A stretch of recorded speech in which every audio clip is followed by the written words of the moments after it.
The things that you're teaching us uses a lot of feedback from equipment. What would you recommend as like a startering battery of feedback equipment you would purchase? Yeah, really good question.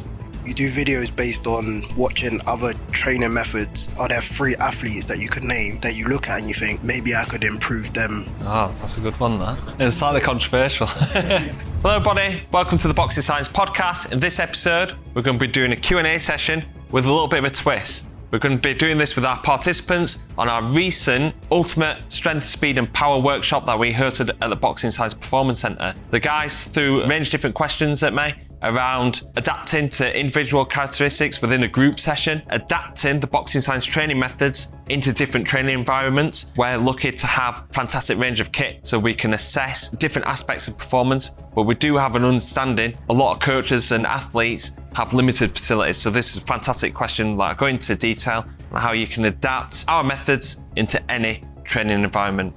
Also answer an interesting question around our Boxing Science React series, the athletes I was most impressed with and an athlete that I would want to train at Boxing Science. Any more questions for our Q&A sessions, please leave them in the comment box below. I hopefully you enjoyed this episode. It's a bit of a weird setup for a Q&A, isn't it? Normally we just sit here, but because we're filming, we've got a portable mic, so then we've got your questions on record as well. So if anybody wants to kick us off, anything about S&C, business, coaching, boxing in general? Obviously, someone new comes to you.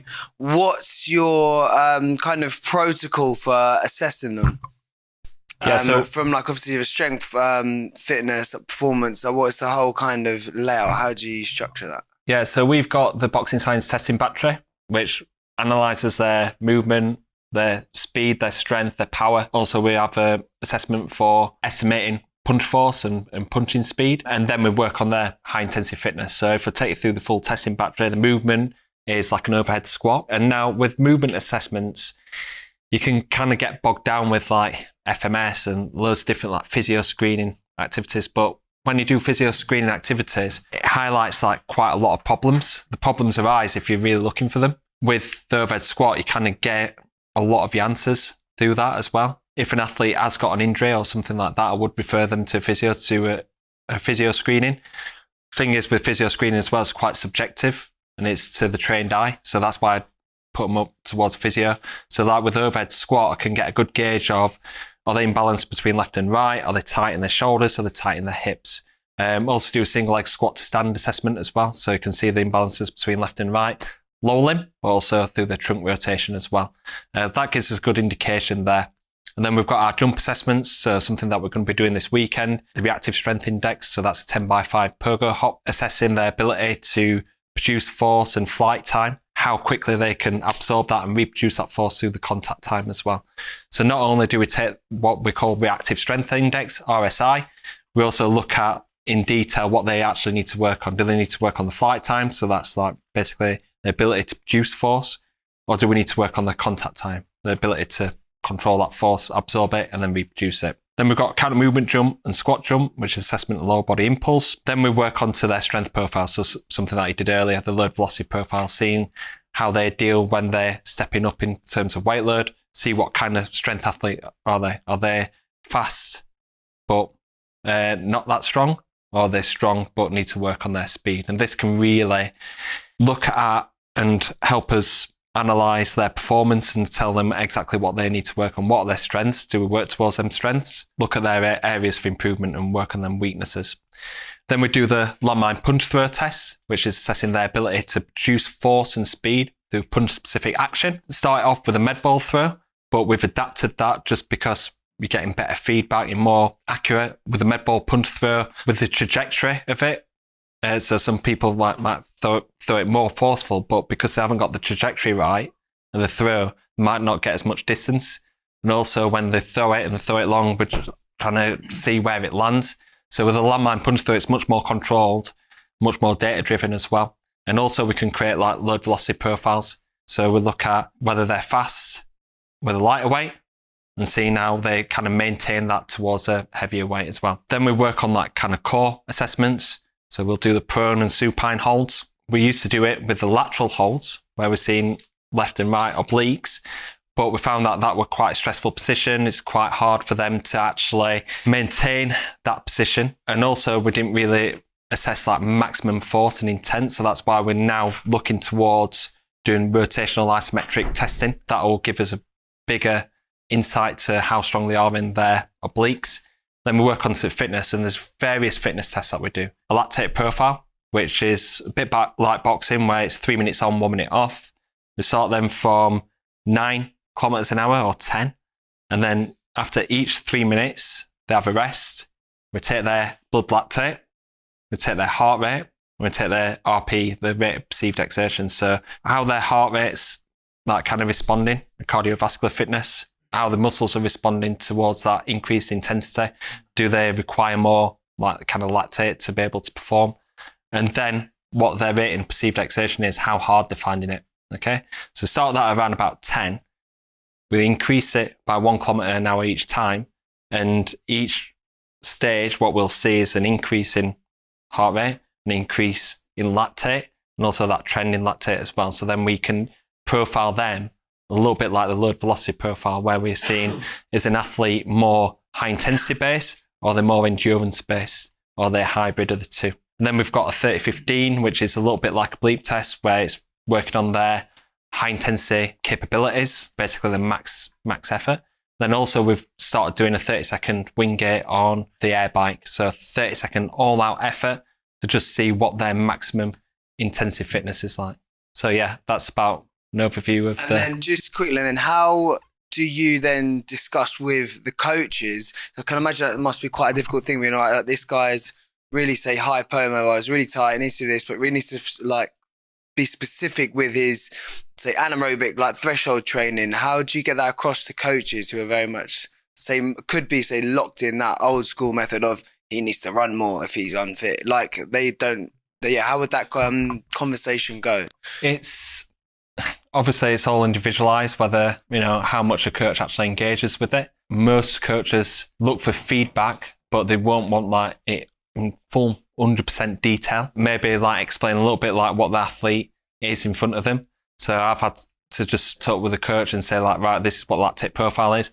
This athlete might struggle going up through the gears a little bit. So this is what you need to look for in this bout. So that's like the detailed feedback that I'll give. With the athlete, we'll give them a full profile and say what the strengths and areas for improvement are. We'll pass that on to the coach, and it's up to the coach then how many questions they want to ask. Like what we don't want to do, overload them with science, make them feel uncomfortable, or threatened. We don't want them to be thinking that way, coming in like smart arses and saying all your training's been terrible. And that's probably what we've probably been guilty of in the past. Not intentional, but that's sometimes how you can end up coming across. So we've got to keep that in mind and say how much feedback that we give the coach, obviously to the athlete.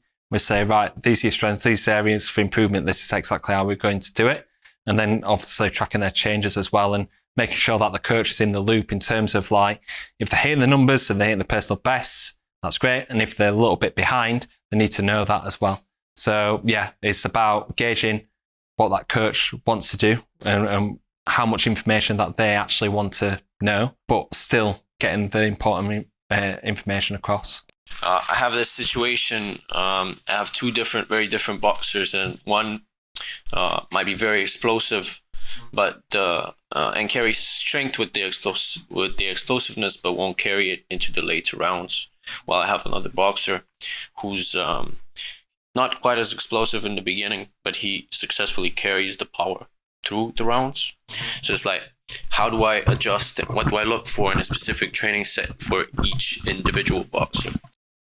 So with the first one, in terms of like their strength and power, endurance, a lot of like kind of punchers and explosive athletes often respond really high in terms of lactate when they're doing the lactate profile. So what they'll see is like when they go to their lactate threshold, and then as soon as they hit the lactate threshold, which is about 4 millimole per litre, boom, it goes up straight away.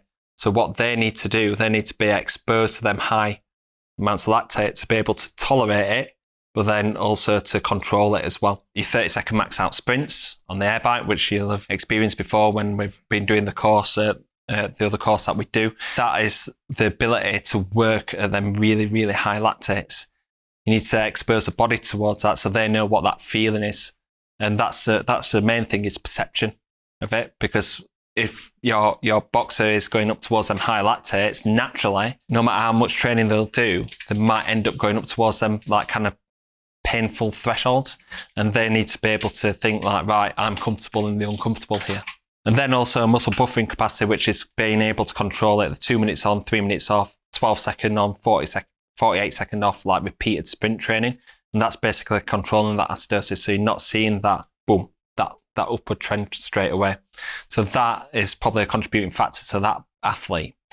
Whereas like the athlete that's more of an endurance profile is pretty similar in terms of like still working on them 30-second max out sprints, but maybe prioritize your strength training over the conditioning, because if he's showing like some good strength and speed endurance in towards the latter rounds, making them more explosive will help him unlock that a little bit more. So I'd be like thinking prioritizing strength training, plyometrics, your loaded jumps and everything, and maybe looking for that minimum effective dose on the conditioning so you're not fatiguing them too much. Obviously do enough to make sure that they're still getting fit and still making weight. It's hard to unlock them strength and speed characteristics when you've got a really intense conditioning program as well. So I'll be looking to do a little bit like that. Maybe like getting it into your warm-up, into your boxing warm-up, getting them fired up, ready to go, working on some potentiation exercises, some isometrics, plyometrics, and then going into your boxing, that might start unlocking a bit of speed and power into that athlete. So it's just the prevalence of each, and then you just maximize, you put more, when you're making the program, you put more of the plyo and the iso for the steady guy. Yeah. And just being able to unlock that speed and max strength potential. You also, how old is this athlete as well? So one's 24, the other's 26. So the steady one is 26. Yeah. So they've still got enough time to make them changes. Yeah. Whereas like you get some athletes that are beyond their 30s, then it's like, this is what you got. You got an endurance athlete in front of you.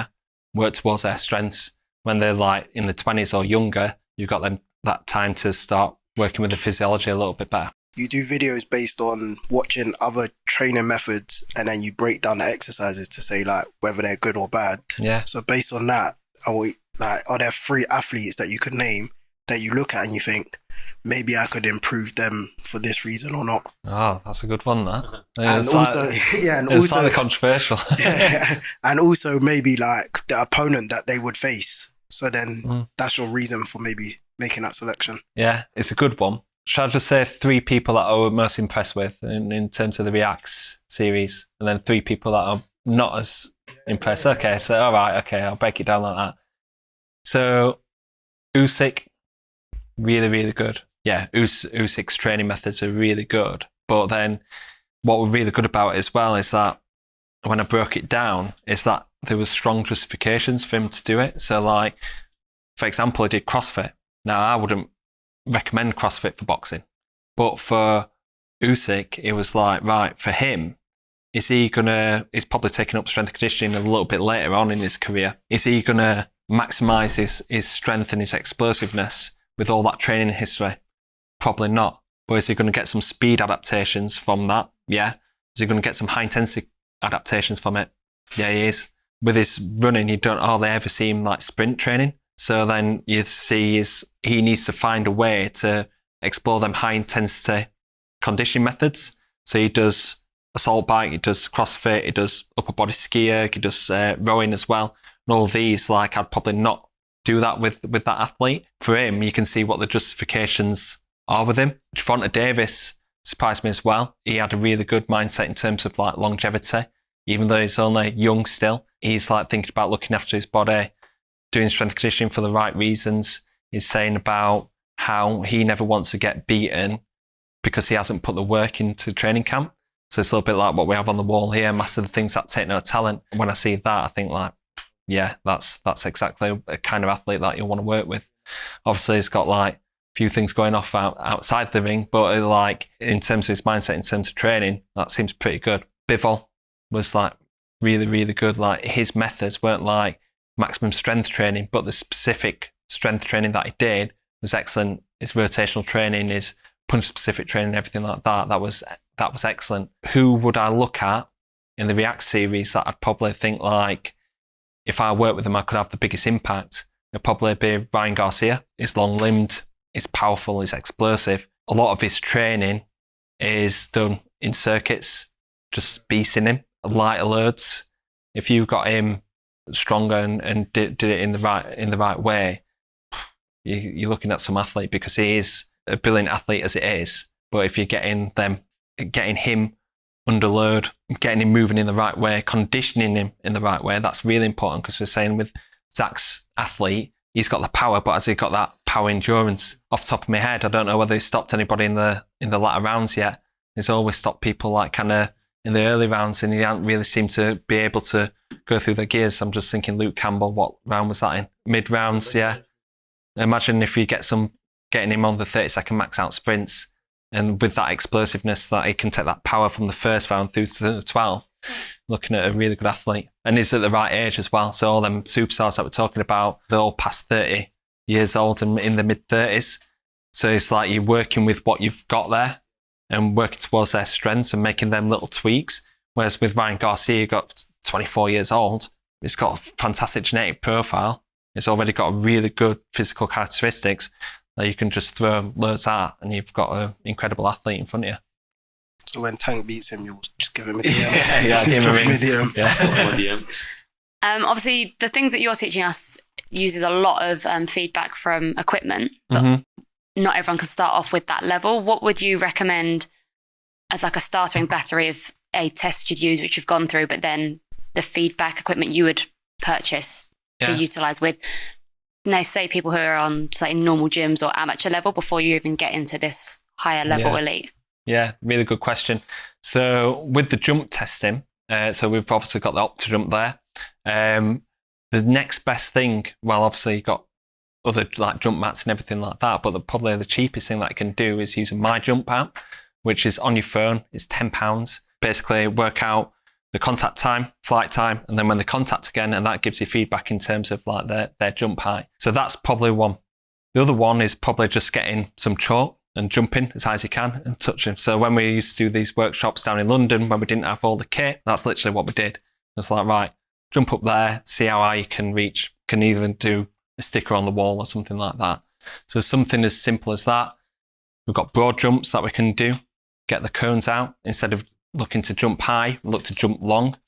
And we can get the cones and go, right, you need to beat that. So that's probably like the cheapest way to test, but make sure that they're getting that feedback there as well. Isometrics, you've got scales. You can go as cheap as £15, £10 on the Amazon weighing scales. Obviously with the GymAware, it's quite hard to replicate. Now there's a free app, isn't there, Tommy? What's that called? Metric VBT, which is like basically put a point on there on the screen, and basically it calculates the velocity of the lift. If you're not that good with technology, it's about coach's eye as well, making sure that they're lifting fast and everything. This is something that we had to do before we started using VBT. I was coaching athletes for 6 years before I started using the GymAware, and just getting that athlete feedback. Can they move it as fast? Are they maintaining that posture as well? So yeah, the few things, med ball, getting the tape measure, doing the med ball punch throw instead of the landmine punch throw. You're looking at like testing, like it was saying about blood lactate. You can just do lactate profile, but on using the heart rate monitor or using RPE. RPE is a massive factor, and that's for free. You can use RPE obviously on fitness, but you can use it on strength as well. So if you are doing 150 kilos on trap bar deadlift, you can score that, right, what was that out of 10? If it's an 8, that's great. We might be able to push them up a little bit. But let's say in 3-4 weeks' time, then you ask what the RPE is, 150 kilos, and gone down to 6, and that's them getting stronger, more explosive, and feeling comfortable under that. So yeah, so using RPE, a few little things, a few little cues there. And basically, I've got somebody who's, I think he's about 14. Obviously, a lot of weights and stuff you get recommended not to do as a child. Do you guys do that with anyone? Do you have anyone under 18, or is there anything you'd recommend to do or not to do? Yeah, so we're big fans of youth training boxing. That's why we got into the sport in the first place, and that's the main message that we wanted to do, is influence the next generation of boxing. The younger, obviously, you're not supposed to lift them too heavy. 11, 12, 13 years old, probably looking more movement-based training rather than and skill acquisition rather than actual lifting heavy weights. When they get to around about 14 for your boxer there, you've got to assess kind of what their training history is. Have they gone through building up them foundational movement patterns first when they've been younger, or are they ready to lift? If they're not, then you build up them foundational movement patterns. If they have gone through that process, then they're ready to lift a little bit of load. Doesn't have to be too heavy, doesn't have to be above the body weight, but it's something that's kind of grooving that pattern, especially when they get from 14 through to 17. They go from here up to here, go through that growth spurt as well. Their movement changes as well, so it's important to keep training it as they go along so they don't get to 17 and they don't know how to use their body. So yeah, just working on them fundamental movement patterns, fundamental lifts. Younger athletes, if they're in the gym quite often, is introducing them to Olympic lifting. You're not getting them under too necessarily higher loads, but you're teaching them a skill, teaching them the technique that they might not get opportunity to when they're a bit older. A lot of boxers in here, when they come in and they're like, let's say 20 up to 30 years old, they're going into important fights. So when they're doing a training camp, we can't do Olympic lifting with them because we're having to spend so much time on the technique, got movement limitations in the elbows and the shoulders and the hips. So that actually limits the amount of load and limits the technique that they can actually perform on them. So it limits our ability to do Olympic lifting. This is what we're going to mention in this next presentation as well. So when they're a kid and they're not wanting to lift too heavy, getting them to work on Olympic lifting is really, really beneficial for them because that's giving them a tool to then take into their later career. And that's what you want to do. You want to try and broaden their athletic toolbox as much as possible to enhance their career when they're further. So it's not about getting them as strong or as fit as possible. It's preparing them for when they're older. Another one is plyometrics, teaching them how to move and express force and getting them faster is really beneficial for youth athletes as well. How did you guys start off boxing science? What was the beginning and how has it evolved? Because, of course, now you've got athletes from all over coming in, but that wasn't always the case, I imagine. No, it weren't. So boxing science, basically, when I first started getting into strength and conditioning, the reason why I wanted to work with boxers is because the first time I even trained when I was 13 years old is when I watched Rocky. And I wanted to train like Rocky. I used to do hundreds of sit-ups, which hasn't helped my posture in later life. Hundreds and hundreds of sit-ups, press-ups, going out on runs, listening to the Rocky soundtrack. So I've always had like admiration of training like a boxer. I was like first getting into strength and conditioning. I watched Manny Pacquiao and Amir Khan, and they trained with Alex Ariza, strength and conditioning coach. And not many athletes were doing strength and conditioning at that time, so it really, really stood out. And I was like, right, that's what I want to do. I want to be a strength and conditioning coach for a boxer. But there wasn't any like ways in really in terms of like for strength and conditioning in boxing. And then there weren't any peer-reviewed articles or testing standards or many top-end boxers actually doing strength and conditioning. It was quite novel for Amir Khan and Pacquiao to do it. With that, I started going into different avenues. I mentioned earlier, football, rugby, working with a lot of university teams as well. But my kind of vision was to be eventually working boxing, but I didn't know where it was. The only kind of S&C jobs in boxing was at GB Boxing with amateur boxers. So in 2012, Kell Brook had a tough fight with unknown American at the time, Carson Jones, in a fight that he should have just wiped the floor with him. Won on 2 cards, drew another, but basically he weren't at the races that day. They decided then that needed to improve the strength and conditioning and the nutrition. Kell and his team went to Sheffield Hallam University with Dave Hember and Alan Ruddock, start doing strength and conditioning and sports science. There's actually a path there. I could build up from the bottom at the grassroots to eventually get to that position because boxers are going to take part in it. So as Alan was working at the top end, the glitz and glamour, I decided like I wanted to get into it, but I didn't quite know how. A student boxer in the university gym that I was working in, they wanted strength and conditioning. From there, I met the coach, which is really important when you're trying to expand into a new area, is meeting the coach, talking to him about what I'm going to do with this student boxer, Brendan, who's a very, very good friend of mine now, Brendan Warburton at Sheffield City ABC. He was like, right, I've got another 2 boxers that you can work with. So I started working with them at the start of 2013. From there, I started working with a lot more boxers from that gym. Started doing a Saturday morning session with £3.50 a session. It was from that meeting that coach there is that I started building the momentum, started working with one boxer, and then they've got a friend, and then you start building a low-cost session to entice people in. Now, the big turning point for us is when we did the testing battery. It was for my masters. I'll nearly have seen it 1,000 times with students when they're doing their testing. They probably go a little bit half-hearted trying to get their mates in to do it. Somebody tried getting me doing beetroot or something like that, drinking that for a week or something like that. And I'm just like, I can't be bothered. There's nothing in it for me. I'm literally doing it for that person. And most like university studies, masters and undergraduate is mostly like just the friends taking part in it. Whereas like me, I was like, right, this is my chance to get people in, to get interested. So what I did like a propaganda. I did Muhammad Ali and I did the Boxing Needs You for this important research to enhance the training. Gave them a specific need to what they're going to actually get out of that testing. So I was saying, right, from this testing, you're going to have a session where I'm going to go through your strengths and your areas for improvement. So basically, we took them through that testing battery that I just mentioned there, a few different variations of that, posted it out on Facebook. Because I really pushed the boundaries on that, we got around about 35 people coming in to create this first initial database, this first initial study. But from there, I got them back in and gave them the feedback and the areas for improvement, gave them a nice sheet of paper that really highlighted what they needed to work on. That's when I first started working with boxers 3-4 times a week. And that was really the hub to really start off and branching out. Because from there, I started working with professional boxers, started working with more professional boxers from their gym and started just going up through the levels there. It's about just creating that momentum, creating that interest.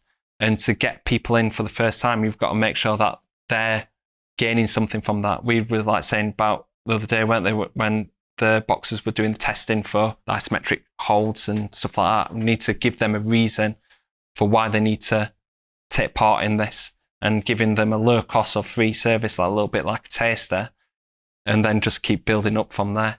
So yeah, that's kind of how we started. With working with them athletes and everything, we were still separate, like not really aligned with the university at that point, Sheffield Hallam University. It was always my dream and vision to have a gym, probably not even half as good as this.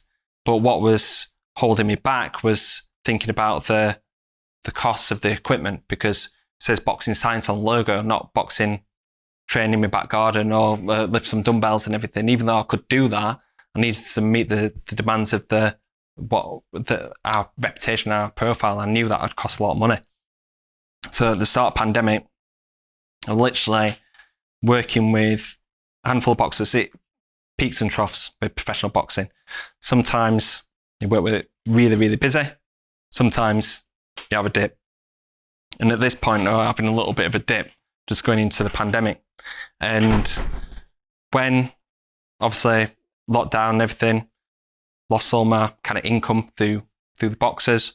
I had another role in golf, lost that. So basically, I was like, right, it's make or break. I was thinking, I haven't got any furlough or anything like that. So I'm like thinking, coming out, do I need to go and get a job?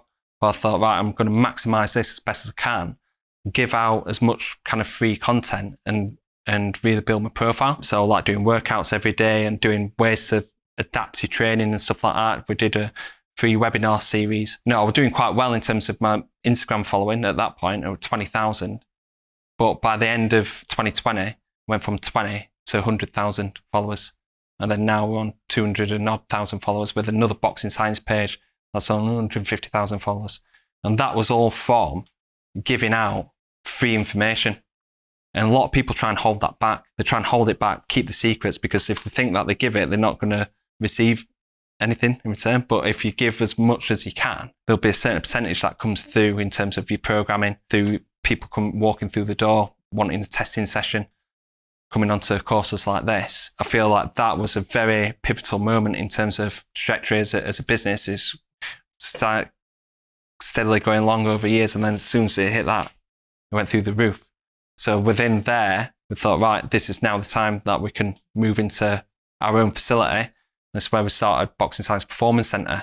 And we were like trying to do the maths and trying to work out whether I can still earn enough while still having this facility, investing all this money into the kit and everything. Fast forward 2 years later, we've got staff here. Instead of just myself, we've got Tommy, we've got Ben, we've got performance nutritionist Lee Rickard. So within like 2 years, even though this was a massive, massive risk and massive change to the business, making that step, making that leap has made it kind of go up to the next level. Vision for this facility here is to be the best independent sports science facility, definitely in the north, because it's not much going off up here.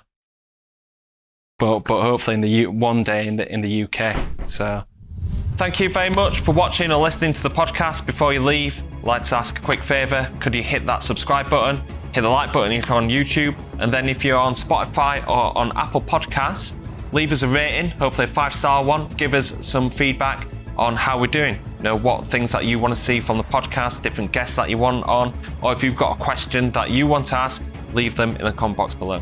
Thank you very much. Hopefully see you on the next episode of Boxing Science Podcast.